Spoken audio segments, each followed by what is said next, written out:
So the reason I want to talk about why you shouldn't ride a motorbike is just some things that have been happening lately. I've been seeing a lot, like a concentration of a lot of bad motorbike related things all in a very short time. And that's why I'm kind of making this topic.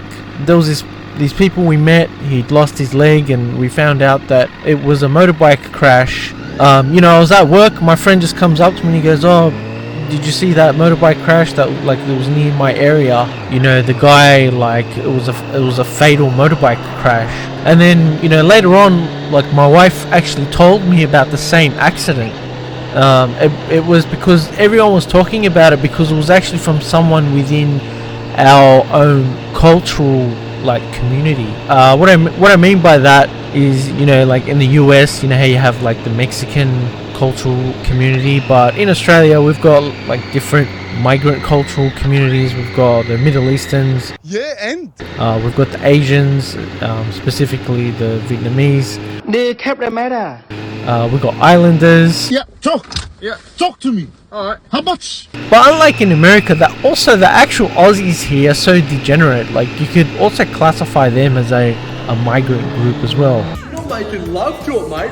I went on to look at the news to find out what happened with this guy, and when I opened the page, on a single page, 4 out of the 12 to 14 news items that were there were a motorbike fatality. Now, I don't know if that was just one particular bad day, and so just all these things concentrated in the one time, it's a bit unusual. Unusual number of incidents all at around the same time. I don't know, maybe from a Christian perspective you can say that Satan is trying to put fear. But anyway, welcome to my channel where we talk about bikes and Bible verses. As usual, we'll have a Bible verse at the end. So like I said, my wife told me about that one accident. Everyone's talking about, all her friends are talking about it. And she started to get scared and worried about me that I ride, which is fine, which is it's okay. And I'm like, okay, so do you want me to stop riding? But there was this time before where I think it was last year, there was someone at her work, it was a customer actually, or a client or whatever you want to call it, at her work. And he had been through a motorbike accident, and she was scared back then, and she asked if I could stop riding, and I was a bit sort of upset about that, because I've been riding for a long time. I really like it, but I respected her feelings, so I stopped riding. About a month later, she sort of came around again. And she's like, "Look, I know you really like riding, so I asked you to stop riding before, but if you want to keep riding, that's okay by me." And so, sometimes people go through these phases of fear, and it's okay to give it a rest, for a time. It could be even yourself. It could be you have a fear, maybe you had a near miss, or just sometimes you just have this fear. Sometimes it's even your body telling you that something's a bit off. Sometimes your body changes. I know your eyesight changes when you're in your 40s, and maybe that's that gut feel. Your body's just trying to tell you something's a bit off. And so this time, my wife was getting a bit scared again because of what happened, and everyone's talking about it. And so I'm deciding to give it a bit of a rest. Now, at least for commuting, at least for work, I commute a lot, 3 to 4 days a week on my bike, most weeks. And that's a lot of Ks as well, because it's almost 100 Ks. It's more than 100 Ks round trip. So 90% of my riding is commuting.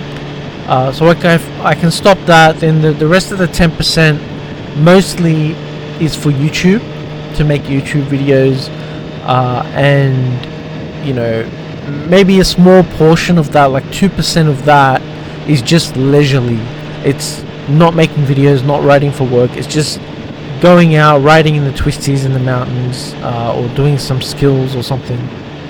So at this point, I could maybe give it a complete rest from everything, even for the videos. I could make videos other ways, maybe, I'm not sure, but at least I think definitely I'm gonna just take a rest from going to work on my bike. And when you do find that fear that comes in, the rest does benefit you a lot. In one way, like, it can help you bring back that confidence. Maybe just do simple things, maybe just parking lot for a while. If you're feeling a bit anxious or something, just stick to a certain thing.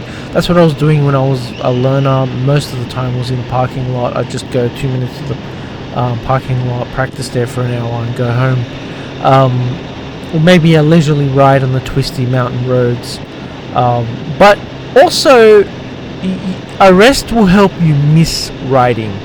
Like, I remember, I still have ingrained in my mind those times when I first started riding. Those memories are ingrained in my mind.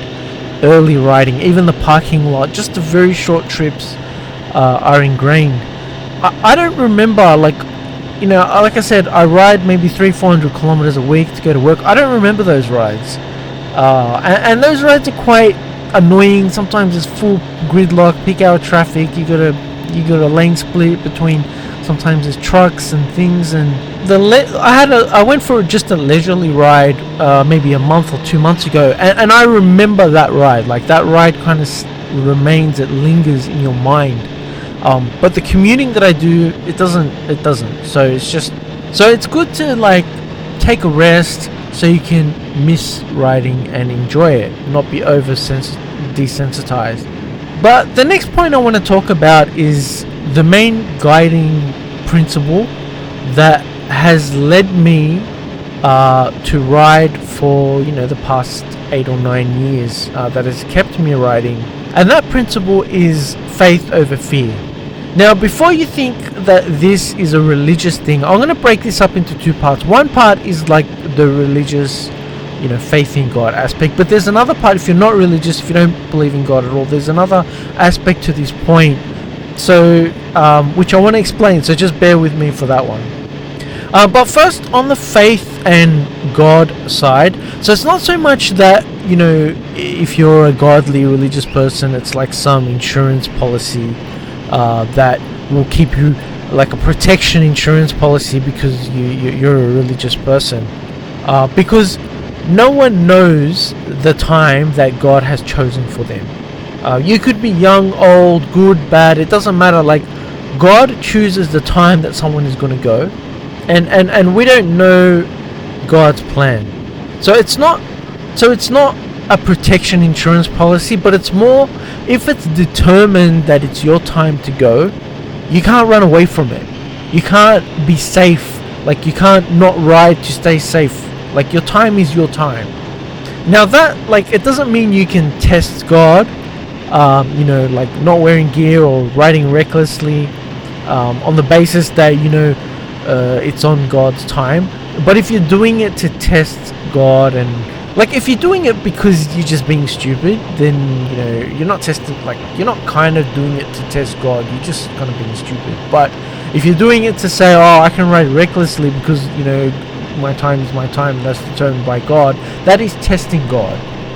So and if you do that, then God might want to not necessarily take you at that time, but at least teach you a lesson. So that's why, like, I always wear full gear. I never, I don't do reckless things. Like, sometimes I go over speed a little bit, but I never go on the phone while I'm riding and drinking, and I'm constantly training myself. Like, I'm not out there to test God, to say, oh, my time is my time, so I'll just do whatever I want. No, I have respect for what I'm doing when I'm riding. Which brings me to the next point I wanted to talk about, which is, if you're not religious, you can still have faith over fear, because statistically, it's the behaviors that you do on the bike that put you more or less at risk. The risk of riding or something happening is not just blanket and random. it is skewed. There's higher risk for certain behaviors, like namely, speeding is a big one. Using your phone, alcohol. Like, funnily enough, even riding a bike that's not yours. If you're someone who keeps borrowing other bikes, that has actually come up as often enough to be significant in the statistics. And also proactive things like training yourself in skills, emergency braking, swerving, roadcraft training, that also further reduces your risk. And one big one is having very intentional rides, like not just starting out and then just riding everywhere, making it your primary thing. But I feel like I realized that having very intentional rides is riding for the sake of riding only, not because you got to do something or you got to go somewhere and you're just using it to go everywhere. Like, for example, if it's too hot, because your ride is intentional, instead of like skipping out on wearing gear or risking getting heat stroke, you can just ride later. You're riding for the sake of riding and just ride another time. You pick your battle, the weather, the traffic, the roads that you're using. Like, there are some roads that are just too risky. Like, there's too many intersections, too many people who don't know how to drive around those roads. Even now, like, when I ride to do something, most of the time I don't do recreational rides, I ride to go somewhere now. But even when I do that, there are rides that I decide are too risky and I'll just drive. You can do other things like joining positive groups, online groups, where you can learn a lot. You can learn from other people's experiences, experienced riders. If you're not that religious type, if you're not that type that, there's risks in everything, and you can definitely reduce your risk by your behaviors when riding. And this is like based on research, evidence-based. When I first started riding and I didn't know anything, I called up my life insurance company to see if, now that I ride a motorbike, if that affects my policy. And they told me that it didn't, but it was less about them telling me that and more about the way they said it. Not to say that they were laughing at me like out loud, but I can kind of tell that they were laughing at me like internally. Insurance companies, they carefully calculate this stuff. And that calculation includes like all the reckless riding, which makes up a lot of the statistics. So how much more safer would you be if you take sensible and cautious and skill approach to riding? So anyway, that's all I wanted to talk about. I wanted to finish here with a Bible verse, and that is from Matthew 6 verse 33, and it says, "But first seek the kingdom of God and his righteousness, and all these things will be added to you." So what Jesus is talking about here, he's talking about like people who are anxious about life, anxious about money, anxious about safety and everything. And it says, seek first the kingdom of God and all these things will be added to you. I think a lot of Christians interpret this verse incorrectly. They immediately seize the verse and they say it's like you sacrifice, like you have to make a sacrifice. Seeking the kingdom of heaven is a sacrifice. You forfeit an opportunity to make money, you forfeit that, and instead you replace it with serving God, and then God will add these other things, money and not needing to worry. But I think it misses a part. It's only a partial explanation. It misses the other part. It says, seek his kingdom and his righteousness. And a lot of Christians, when they explain this, they don't talk about that part, the righteousness part. Do we seek righteousness? A lot of times, maybe you're a Christian and you're complaining that there's not enough, or you're just anxious. But the verse is saying, are you seeking righteousness? If you seek righteousness, these things will be added to you. Are you putting effort to not engage in the sinful, the pleasures, the sexual pleasures that's all online and now available easily to people, deceit, rage, Are we actively working towards changing our lives to seek righteousness? So anyway, that's all I have. Please don't forget, if you like this video, please hit the like button, make a comment if any of what I've said resonates with you. If you like my content in general, please subscribe, and take it easy and ride safe.